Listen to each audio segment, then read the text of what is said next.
Sneakers and Cleats, the podcast. Welcome back to the Sneakers and Cleats podcast. It is, what day is it? Thursday, July 31st. This is episode 260, and I'm Matt Roy, in with Chuck Miketinac. Don is off today. He will be back when we come back.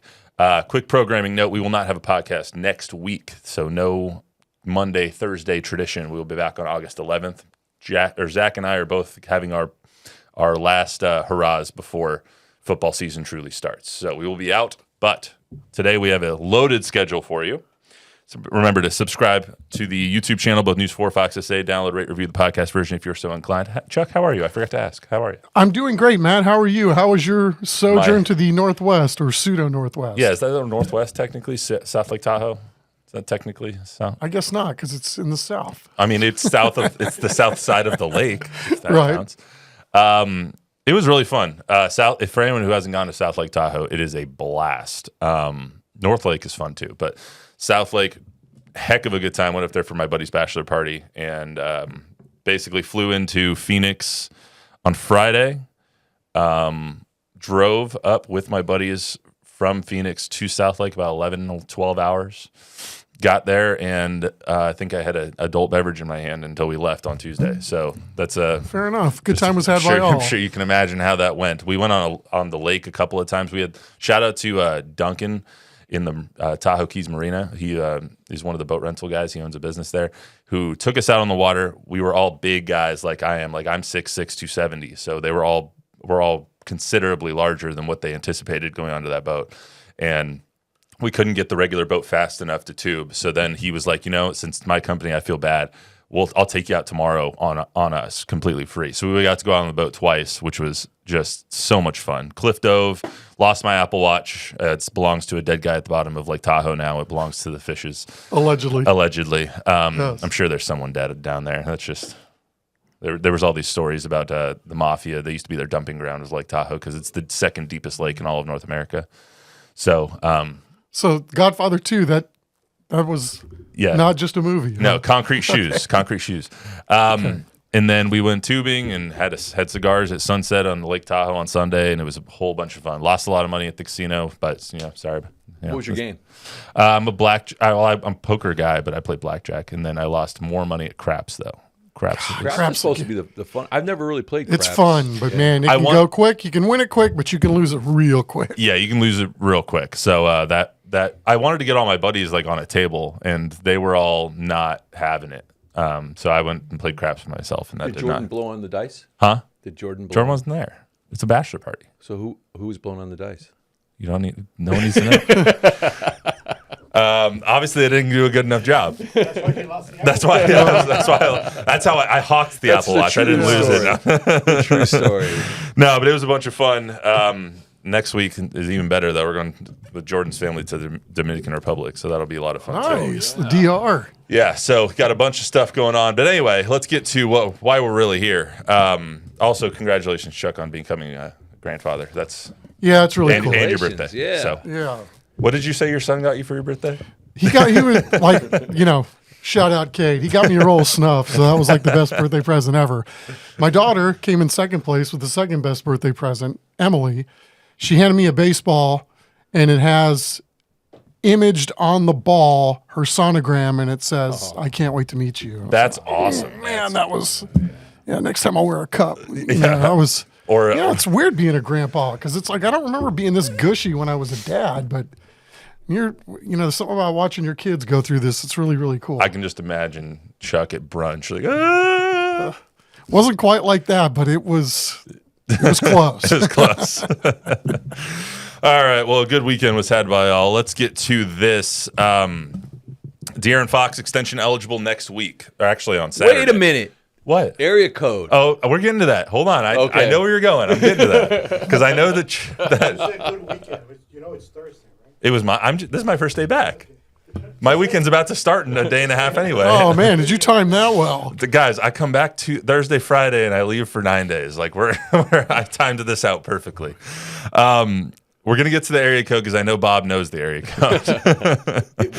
It was my number. I know. I checked your number just to see if you still had it. De'Aaron Fox extension eligible on Saturday, but with all the turnover and luck that the Spurs have had in the off season and with the ping pong balls, is he still in for a 4-year, $229 million extension? We'll talk about that, plus a hilarious story from Derrick White about how Coach Pop told him he was traded to the Celtics. It was one of the better ones. A heartfelt moment from Chris Paul at the introductory press conference with the Clippers, and a little bit of Project Marvel news. I know we talked about that a little bit on Monday, or you guys did, with Zach. Thanks for filling in after he was on the morning show for 5 hours that morning. It's a hell of a wake-up call for Zach, but thanks for sticking around and hosting the podcast, filling in for me. A little bit more as we hear more about the trickling of information. $18.7 billion economic impact is what we're hearing that Project Marvel could have on the city of San Antonio and the surrounding areas for 30 years after everything is built. So, football, NFL preseason officially here, just a few hours away from Chargers Lions. Trey Lance taking on Hendon Hooker, I think, who's gonna start for the Lions. So that'll be fun. But I want to talk about the NFL Hall of Fame because it's one of the best weekends of the entire football season, and it's the first weekend of the entire football season. I love the Hall of Fame speeches. They're fantastic at all times. Eric Allen, Jared Allen, Antonio Gates, Sterling Sharp, all being inducted this weekend. We'll talk about them a little bit. Plus, Dallas Cowboys training camp getting chippy once again. They had to run yesterday, literally stopped practice after 45 plays and ran sprints. First time I've seen an NFL team do that in a really long time. So we'll talk about that. Could be the first crisis under Coach Shoddy's tenure. And lastly, if we have time, which I doubt we will running the ball. Luis, put your scroll away. Will running the ball be their true identity? So without further ado, Bob, 216, what's the zip code? That's the Or what's the area Cleveland. It used to be the whole Akron-Cleveland area, 216. Now it's just the Cleveland and Cuyahoga County area. Where I grew up, it used to be 216. Now it's 330. So my phone number was 216-659-9003. You don't have Why it don't you anymore? call that number right now? You and don't see have who it picks anymore? Up. It's my mom and dad, so call my mom and dad. Oh, okay. It's still the same number, huh? There's going to be hundreds of random people like, hi, is this Mrs. Gambert? I honestly don't know if they still have a landline They could. these days. It would surprise me. But we'll find out. Call and ask him. My grandmother still has a landline. Really? Yeah. Oh, it's only for I think it's just for her alarm system that goes I feel through like there. Chuck probably still has a landline. No, but I was one of the last probably to get rid of the landline. You have a But landline, Luis? When you start getting more phone calls from people you don't know than people you do know, it's time to get rid of the landline. I don't know why it's always muted because of that. I kind of want to get rid of get a new cell phone number. I've had the same number since I was 9 years old. So Really? it's been what? You had a cell phone when you were 9? It was literally a phone just so I could call my mom. Oh. I could call my mom and play Snake on it. That's it. That's all I could do. It was this big ass block. Somebody was going to kidnap you. Somebody, yeah. You were probably 6'2" at the age of 9. I had my mom had an ID bracelet on me too because she was so afraid of me being kidnapped. I was a Precious. relatively small child until 11. Precious. Then it all went away. Dangerous times in California. Yeah, no, it's not. In Palm Desert, Palm Springs, California, the huge crime ring that's happening in the retirement community that I grew up in. Anyway, so yes, zip code is Cleveland. So good Thank job, you Bob. for that. Appreciate Good job. Hey, the next 217 I know as well because I lived there. Hint, hint for August 11th. So. Anyway, let's get to De'Aaron Fox. So De'Aaron Fox, and sorry to anyone who is who's yelling at their YouTube or podcast app, get to the stuff. We're getting there. All right, De'Aaron Fox was traded to a much different team than the Spurs have right now. It was a team that did not have Dylan Harper. That Steph Castle was still working his way through his rookie year. Devin Vassell was still kind of just coming back from injury, and everyone was like, okay, De'Aaron Fox is going to be on this team for a really long time. Now he is, on Saturday, going to be eligible for a 4-year, $229 million deal, which all signs have pointed to him doing. But I don't think it's as foregone of a conclusion as it was a few months ago because of the Dylan Harper factor.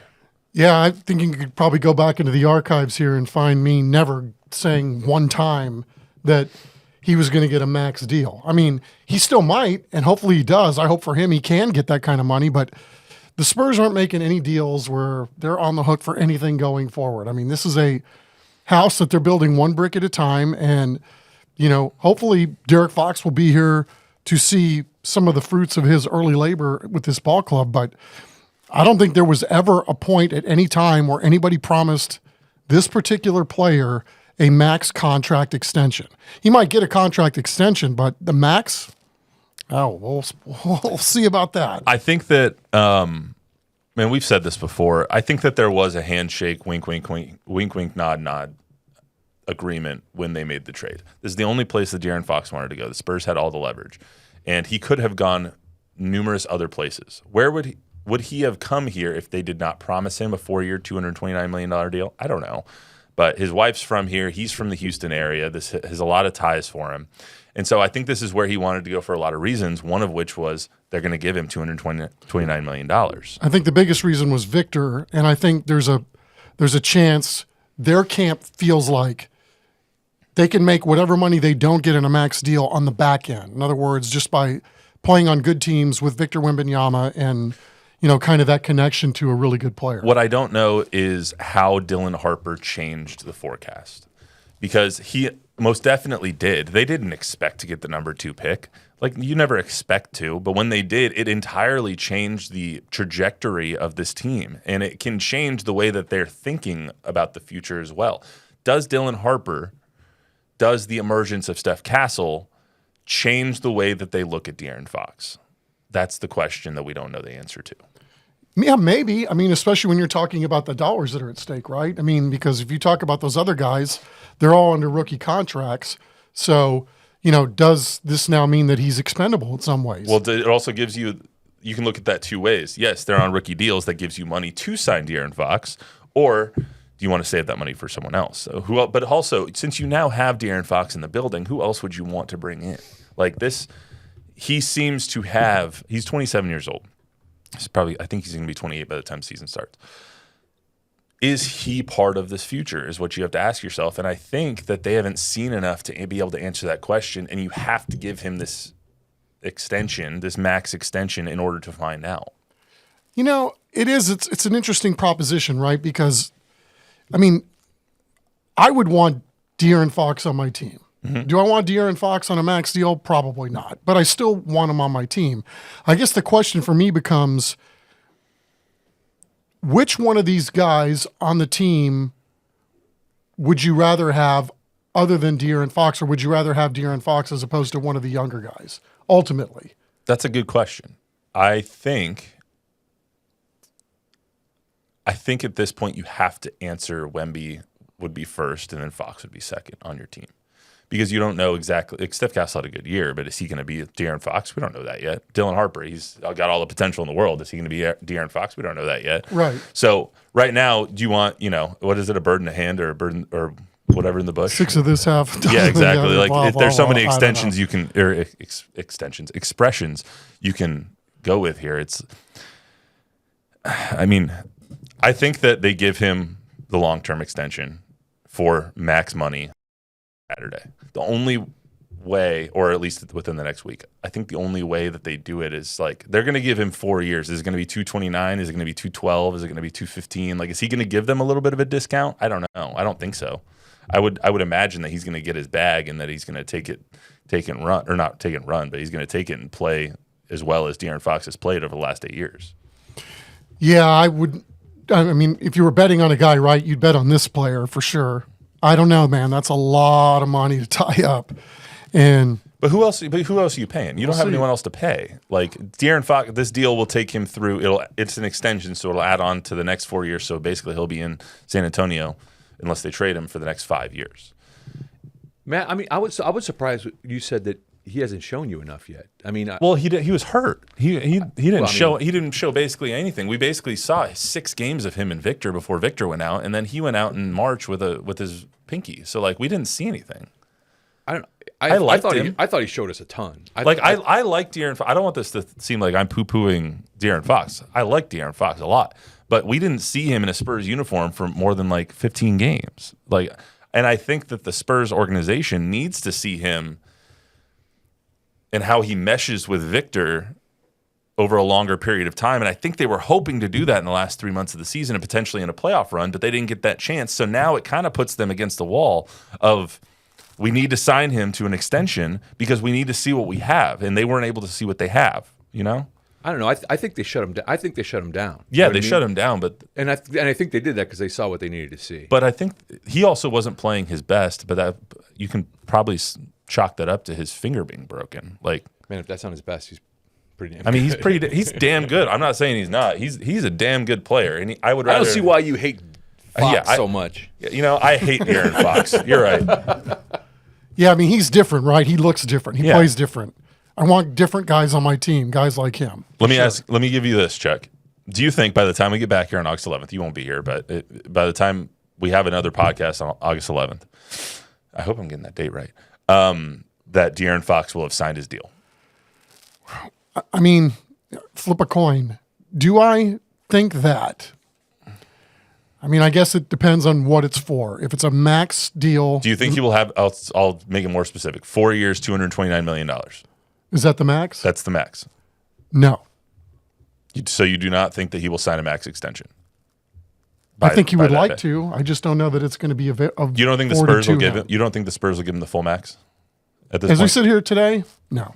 Okay, I think by the time our heads hit the pillow on Saturday night, he will have a full 4 year, $229 million max extension. For a lot of reasons, mainly because one, the Spurs have the money to do it right now. They're not paying anybody really besides 25 and 20 to KJ, Harrison Barnes, and Vassell. And I don't think that they would renege on that handshake deal that I believe took place. But we'll see.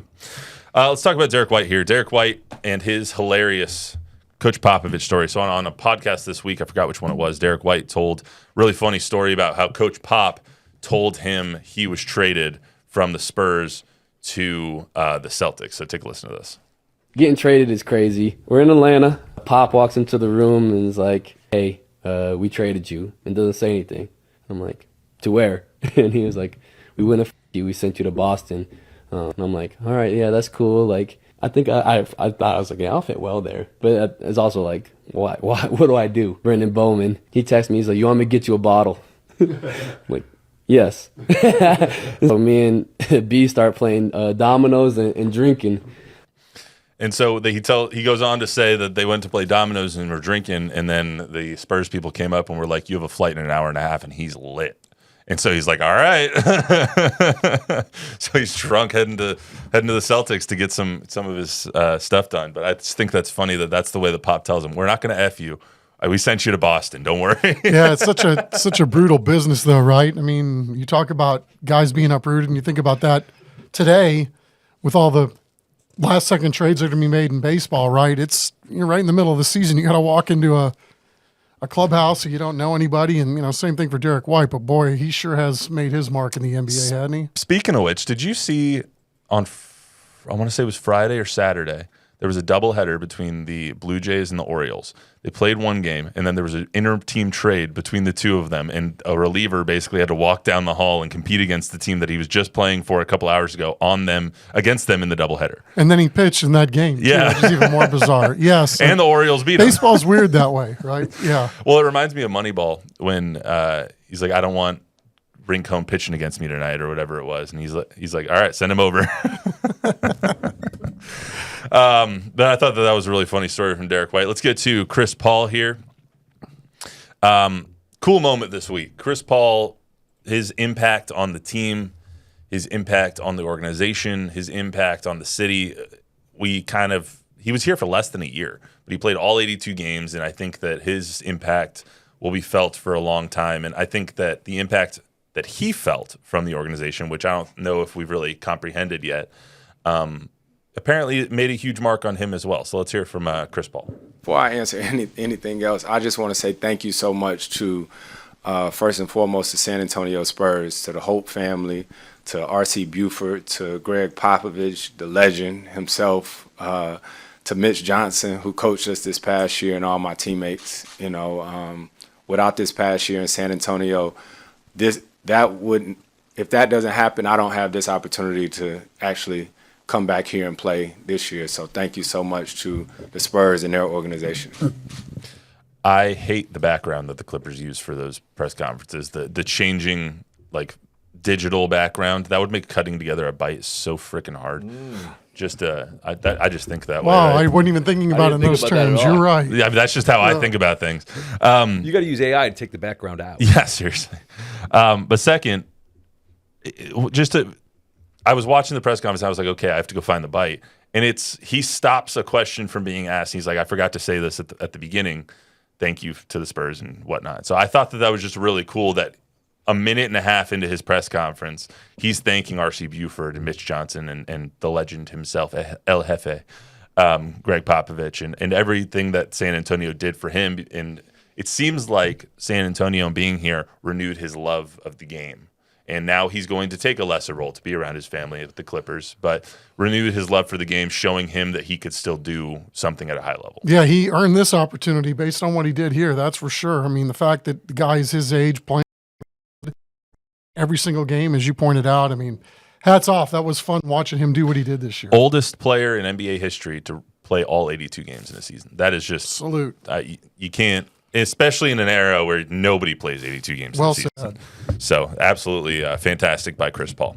I want to talk about Project Marvel a little bit here. We're not going to get too much into it like you guys did on Monday, but just one other thing that came out in the last couple of days since you guys had that discussion is that Project Marvel, according to an independent organization, CSL International, which is a tourism consulting firm which has offices in Frisco, Minneapolis, and New York. They conducted an independent economic impact analysis. It says that Project Marvel as a whole could bring in $18.7 billion to San Antonio over the next 30 years. For reference, the project itself is estimated to cost $4 billion. So that's a little bit of bang for your buck, about 3.5 times as much as what it costs. I'm just going through my notes here real quick. The files show that the city of San Antonio stands to collect about $350 million in tax collections from the project over the 30 years. It also shows that a new Spurs arena could generate $225 million in new spending annually. So we're getting kind of a little trickle of information as we learn more and more about Project Marvel. Yes, and we're still waiting I was for expecting more. you to continue to go.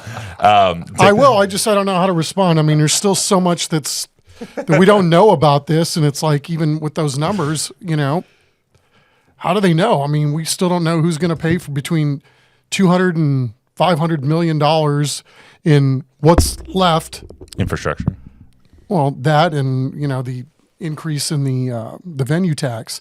Yeah, it'll be venue tax and the overrun. Right. That's going to be paid by the Spurs. Again, it's just that hopefully in the days and weeks to come here, because we're running out of time with this, there's a little more transparency. And I think I don't know that I've changed much on that stance either. I mean, there's still a lot that's not been put out there, and we're having to read between the lines a lot. And that, quite frankly, makes me feel really bad for our city leaders, because it's hard to make a decision when you really don't have all of the information in front of you yet. Well, the number that they were waiting for was what the Spurs were going to contribute. And now that we know that number, that at least what they're willing to pony up, it's a little bit easier for everyone, because we kind of know what the venue tax is going to give. It's going to be $450 million if they up it by 0.25%. 211 of that, or something of that nature, 209 has to go to Freeman and to renovate the Frostbank Center for the Stock Show and Rodeo. So you're going to have about 240 left. The rest of that money comes from the Spurs. I mean, it's 240 there, plus 500 million from the Spurs, plus 500 million from the city. Whatever's left, the Spurs are going to have to pay for. So, and they've already said they'll take care of the overruns. So we'll see what all the figures end up being, but we kind of have what the arena is going to look like now. Well, the broader question again is this for me: if this is so easy and so cut and dry, why don't we have more people from the city, more people from the Spurs, whoever it is that's trying to get this passed, making it more public, i.e. media, having press conferences and stuff like that, to kind of show people where we're at. I think that's going to happen over the next month and a half, 2 months. There will be a huge media campaign, a huge blitz from the people who want this. There's plenty of people who don't want it. There will be a huge blitz of information, of sharing of content, sharing of information, all that stuff over the next few months. So when people go to the ballot box, which it's not on the ballot yet, but it likely will be, the venue tax and the infrastructure bond, when people go and vote on those things, they will have all the information, and we've been promised that by multiple different entities. But I think it's fair to say, and Don's not going to like that I'm going to say this because he thinks that I'm painting it in a bad light, but it's true. I've been told by multiple people at the city level that this does not happen without the voters. Without that infrastructure, if that bond fails, the infrastructure bond fails, then all of this fails. Project Marvel does not happen without the infrastructure bond. What they won't say is if it fails, we're going to put it on the May ballot, and then we'll put it on the next November ballot, and they'll get it passed eventually. But this Project Marvel, does not happen without voters say so. It might not say arena on your ballot. It might not say Project Marvel on your ballot, but it's on the ballot. So, I'm saying that since November. Yeah. Just remember that too. yeah. the bottom line, and we titled the last podcast, "Are the Spurs going to leave San Antonio?" And it was like one of the most trending articles that we've done in a while, right? That's the bottom line to people. I mean, they hear all these numbers and 50 billion, 100 billion, 3 trillion, whatever it is. I think the bottom line to people are the Spurs staying or going, and how much do I got to pay? Yeah, I mean, we talked about this briefly the other day, and I don't want to be the guy that's ringing the bell or scare tactics or anything else, but I guess it bears repeating that the Spurs, through all this, Peter J. Holt has said that we need this in order to compete in the new NBA. So you can take from that what you will. I mean, I don't think anybody from their side has been ringing the bell that we're going to pick up stakes and leave town and we're going to do all these things, right? I don't think anybody's playing that card. However, as I did report here, I don't know how many days ago, like they will have to weigh their options if these bonds don't pass. So, because they've told you what they need in order to make something like this happen. So the other question then becomes, well, there are obviously many, but, if you're thinking about, or if they're thinking about moving here, there, anywhere, can these other cities give to what Jalen McKee has said, can you get a better deal somewhere else? I don't know that we're living in those times anymore. I mean, Chiefs win a Super Bowl. Royals, they go to the taxpayers, and everybody said no there. I mean, we're living in a different era right now because of, how much pork there is in every bill and how much everybody's already getting taxed. And so, what does this look like ultimately? I mean, you could throw Austin out there, but does the Moody Center want dates blocked off for November, December, January, February, March, April, and then 2 months that you have to leave the venue open in case your team makes the playoffs? I mean, so you can't book other dates? I mean, there's a lot of moving parts when you start spitballing, will the Spurs go someplace else? I mean, obviously we're nowhere near that point, right? Yeah. I mean, and November's a long ways away. So, again, you're right. I think when voters are going to decide this, and then, we'll see what the next card that gets played after that, one way or the other. I heard someone, I forgot who it was, so I hate that I forgot because I'd like to give him credit for saying this, but it might have been Minix, actually. It might have been Jason Minix, who said that that San Antonio is a Spurs leaving away from being El Paso. The Spurs are integrated into the fiber of San Antonio. Sure. You can't have, I can't imagine San Antonio without the Spurs being. I can't either. So I think, and I think that Jalen is doing what he feels is right and saying what he feels is right in his 10 minutes of let the Spurs move and explore other options if they want to explore other options, because that's what he feels his constituents want. But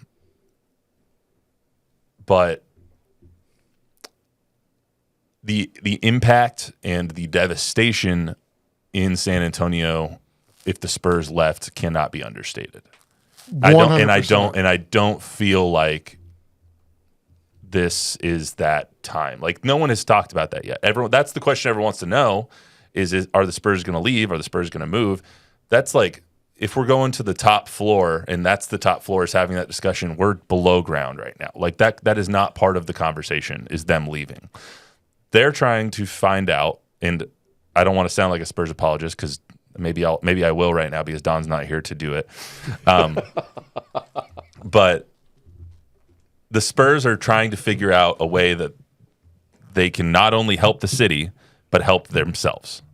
They want to build an arena downtown that will be the centerpiece, one of the anchor projects of a transformative downtown renovation. And the fact that they're going to kick in $500 million for other city projects regarding Project Marvel and $500 million plus overrun, so it'll probably end up being closer to $600 or $700 million for the arena, tells me and should tell voters, in my opinion, that they're willing to bear a lot of this cost, and they're willing to make a significant investment into the validity and the transformation of San Antonio. Well said. That's what it tells me. And so all these talks of will the Spurs leave, I don't even think the door is even cracked open. I think there's 5 deadbolts plus boards across the door for that conversation to even be open. I'm with you on that in a lot of regards. I mean, I get that it's out there, and there's a part of me that thinks that it hasn't gotten out there till just now, right? I mean, this is, all these things about people worried about, well, they're playing 2 games in Austin, 4 games in Austin, that this wasn't somehow the one that nobody's really given this option any credence, right?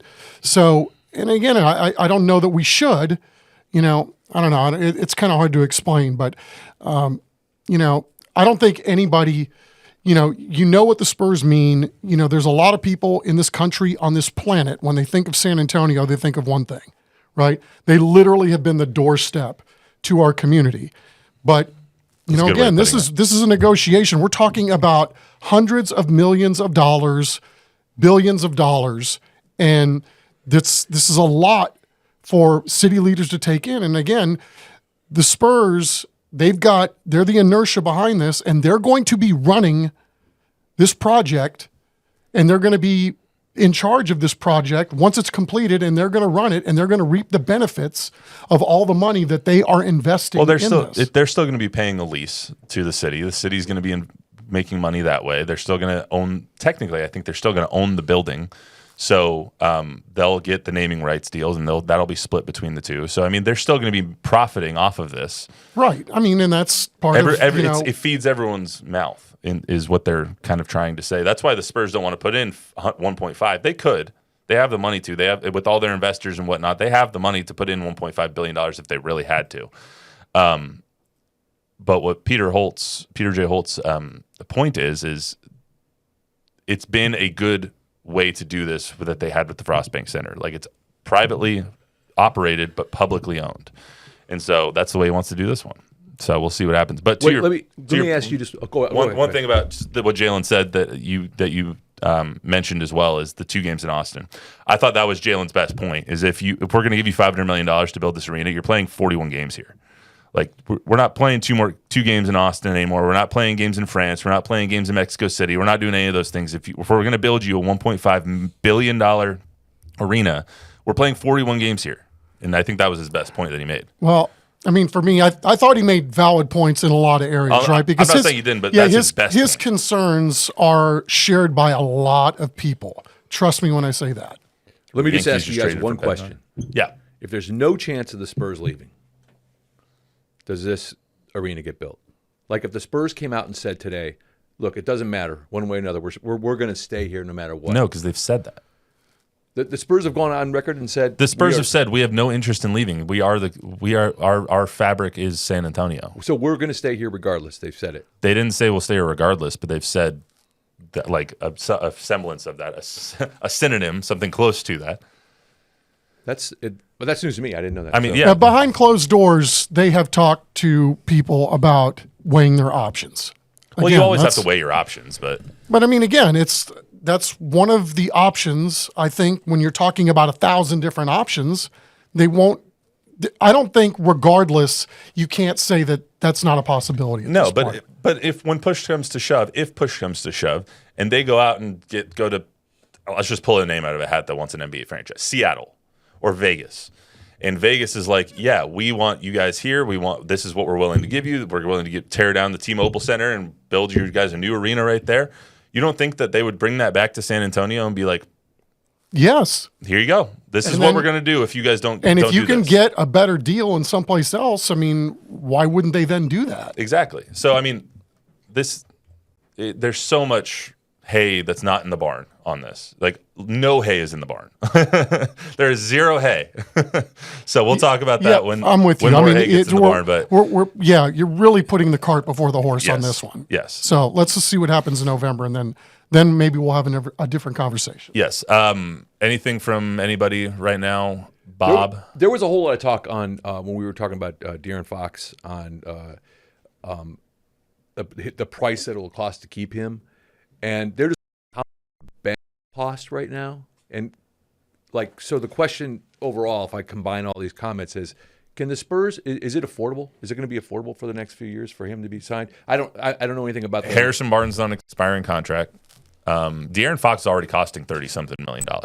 So when he bumps up now to whatever, what's the math? $56 million? Yeah. $56 million. Harrison Barnes will not be on this team. They're going to have to probably get rid of KJ or Devin Vassell or someone else that has a little bit of money there. They can make it work. It's not like you're getting rid of the entire bench just to give De'Aaron Fox this money, because it's not going to go into effect this year. It's going to go into effect next year. By then, Harrison Barnes will already be off the books because his contract is expiring anyway. So the money aspect of it, plus you're not paying Steph, you're not paying Dylan Harper, you're not paying Wemby yet. Wemby's extension eligible, I think, next summer. So all those things come into the factor. That's one of the reasons they would give him that extension, is because there's not really that much money on the books yet. So Hey, and one other thing, Tom is in the house, Hello, Tom. shout out Tom Guerrero. and Rocky. Remember Rocky? Hey, Rocky. Garza? Yes. Wow. He leaves and he still listens. That's so nice of him. Yeah. Love Rocky. We're going to do Hall of Fame real quick, and we're skipping the Cowboys. Sorry for whoever was listening for the entire Cowboys conversation. We are already at like 40 minutes. So we're running out of time. Jeepers. Well, We're long-winded, we aren't are we? long-winded. There's only two of us here, too. I know. Didn't even have Don here. Anyway, so Hall of Fame this weekend. Football is back officially. You can catch the Hall of Fame game over on NBC News 4 San Antonio, WOAI. Cover starts at 6. Game is at 7. We'll be on right after that. I'm in for Don today, obviously, since he's not here on the pod. Hall of Famers, though, Hall of Fame inductions is Saturday.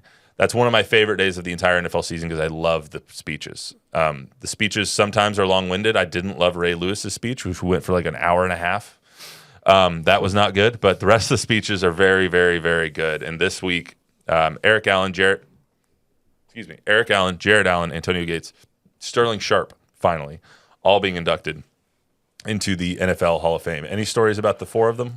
Any of the four? You don't have to give one about everybody. So I know you're a Packer fan. Sterling I Sharp am. is. So my parents, when my dad retired from the military, they went back up to Green Bay to be closer to their both sets of parents. And my dad has amazing stories about Sterling Sharp and the height of his Packerdom.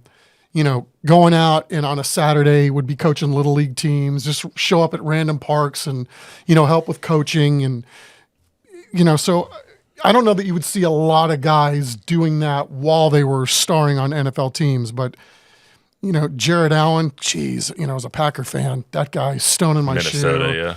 I mean, and obviously one of the great characters in NFL history, right? And then Eric Allen and Antonio Gates is pros, right? You never heard of those guys doing anything but what you saw on Sunday, Yeah. just quiet, went about their business, and kicked your keister more often than not.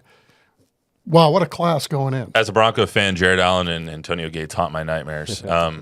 Antonio Gates with the Chargers inspired me to want to play tight end, actually, because I was a basketball player growing up and then ended up going and playing football afterwards. So Antonio Gates was awesome. I remember him, Phillip Rivers, Danian Tomlinson, Darren Sproles. The list goes on and on about those teams that San Diego had before they went to LA. But that Marty Schottenheimer year where they went 13-3 and lost in the AFC Championship game was one of the best teams to never win a Super Bowl. Like, it was so, so good. I remember actually hearing that they lost when I was at Knott's Berry Farm in Southern California. Wally World. I was like 10, 11 years old. I was like, they lost? But yeah, that was a lot of fun. Why wasn't your family watching the game? I don't know. I was throwing up on a ride or something. I literally did throw up on the silver bullet is what they called it.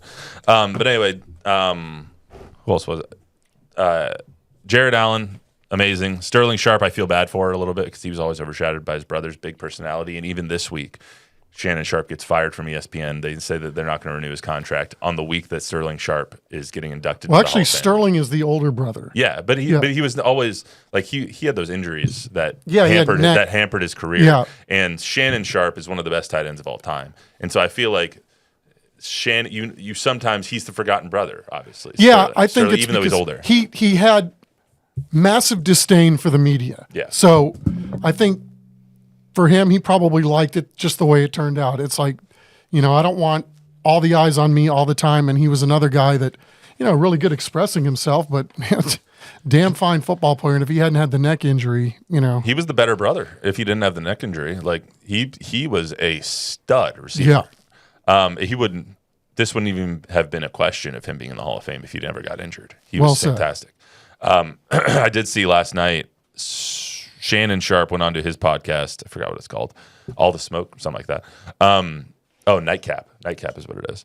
He went on there and he told ESPN, like, they told him at the beginning of the week, and he said, can you hold this information until next week? Because I don't want it to overshadow Sterling. And of course, nothing is sacred. So it comes out midweek.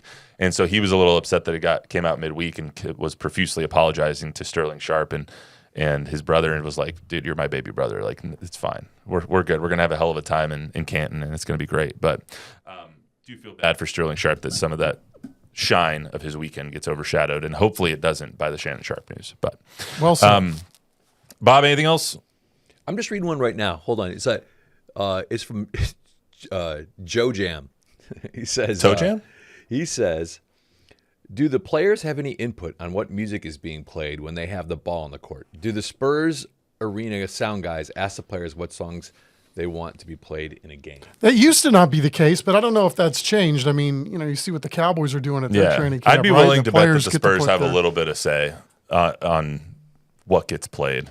I mean, 'cause I know, think yeah, if Wemby went up there and was like, play this, they would say, okay. it's like, when you heard Crazy Train on the in-house, I'm pretty sure none of the players were requesting Yeah. Crazy Train. Well, there's some musts that you play Yes. at arenas. So anyway, remember, download, rate, review, subscribe, give us a 5-star rating, tell a friend, tell an enemy. We will be back Monday, August 11th. No shows next week. Everyone have a great beginning of August. Football is here. We'll talk more about that August 11th when we come back. See you then.